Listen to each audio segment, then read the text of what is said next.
Shalom dan selamat siang. Terima kasih atas kesempatan yang diberikan kepada saya. Pada saat ini saya akan membahas mengenai pelanggaran etika profesi akuntansi kasus Bank Lipo Tbk. Tapi sebelum itu perkenalkan, nama saya Diana Prilly Elewarin dengan NIM 616030120024. Nah, di mana dalam kasus ini kasus Bank Lipo ini berawal dari terdeteksinya manipulasi dalam laporan keuangan.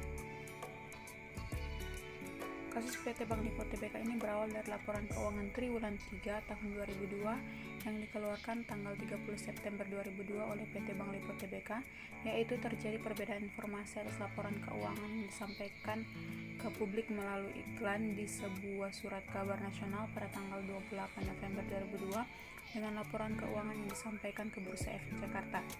Jadi dalam laporan ini dimuat adanya pernyataan manajemen PT Bank Lipo Tbk bahwa laporan keuangan tersebut disusun berdasarkan laporan keuangan konsolidasi yang telah diaudit oleh Dr. Andes Rujat Kosasi dari Kantor Akuntan Publik Prasetyo dengan pendapat wajar tanpa pengecualian. Ini adalah hasil laporan keuangan yang disampaikan ke publik dan ke Bursa Efek Jakarta. Nah, kalau kita perhatikan dengan baik, pada tanggal yang sama ditemukan perbedaan. Perbedaan tersebut baik dalam jumlah agunan yang diambil alih, total aktiva, rasio kecukupan modal, bahkan kondisi untung rugi. Nah, atas hal itu pada tanggal 6 Januari 2003, akuntan publik menyampaikan laporan keuangan PT Bank Lipo Tbk per 30 September 2002 kepada manajemen PT Bank Lipo. Sekarang kita masuk pada pelanggaran kode etik akuntan oleh Bank Lipo. Yang pertama mengenai integritas dengan nomor kode etik P111.1, mana akuntan harus mematuhi prinsip integritas yang mensyaratkan akuntan untuk bersikap lugas dan jujur dalam segala hubungan profesional dan bisnis.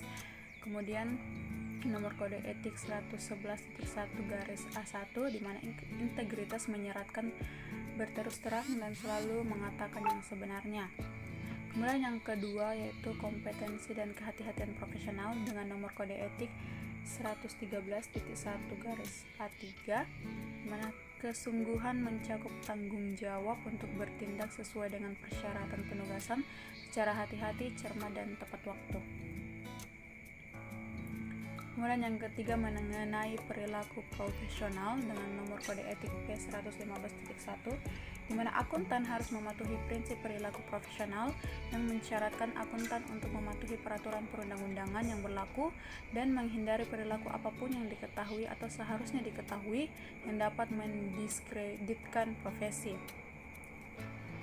Dan yang keempat mengenai kerangka kerja konseptual dengan nomor kode akun P120.4 di mana ketika berurusan dengan masalah etika, akuntan harus mempertimbangkan konteks masalah yang muncul atau yang mungkin muncul. Yang kelima mengenai respon atas ketidakpatuhan terhadap peraturan perundang-undangan dengan nomor kode etik 360.4 di mana ciri pembeda profesi akuntansi adalah kesediaannya menerima tanggung jawab bertindak untuk kepentingan publik, dan kode etik nomor 5-A3 di mana ketidakpatuhan dapat mengakibatkan denda, litigasi atau konsekuensi lain bagi klien yang berpotensi memiliki dampak yang material terhadap laporan keuangan. Adapun saran dan solusi yang dilakukan oleh manajemen Bank Lipo sehingga tidak terjadi praktik manajemen laba yang akan menjatuhkan citra perusahaan dan tentu saja secara makro tidak merugikan perekonomian Indonesia khususnya di bidang perbankan.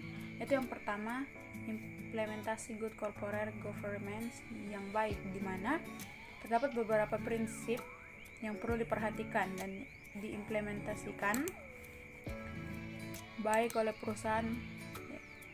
perusahaan antara lain transparansi, akuntabilitas, keadilan, responsibilitas.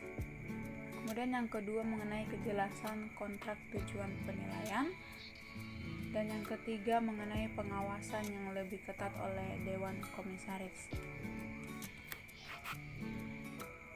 Ya, sekian informasi mengenai pembahasan materi saya pada hari ini. Kurang dan lebihnya mohon dimaafkan dan terima kasih.